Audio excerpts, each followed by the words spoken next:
பாகிஸ்தானில் உள்ள தெருக்களில் சகோதரி ஒருவர் மிக தைரியமாக இடி முழக்கமாய் ஆண்டவராகிய இயேசு கிறிஸ்துவை பற்றிய சுவிசேஷத்தை அறிவிக்கும் ஒரு அருமையான காணொளி பார்ப்பவர்கள் அனைவரையும் வியப்படைய வைக்கிறது.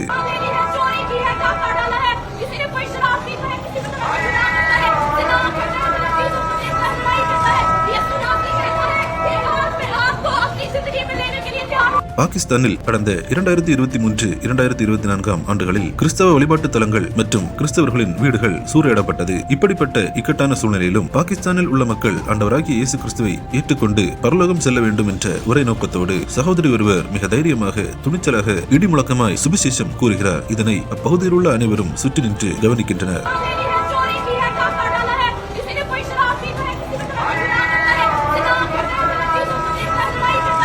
இந்த சகோதரியை தேவன் தாமே ஆசீர்வதிப்பாராக. கிறிஸ்துவுக்குள் பிரியமானவர்களே, பாகிஸ்தானில் வாழும் கிறிஸ்தவர்களின் பாதுகாப்பிற்காக நாம் அனைவரும் ஜெபித்துக் கொள்வோம். இந்த சேனலை சப்ஸ்கிரைப் செய்து கொள்ளுங்கள்.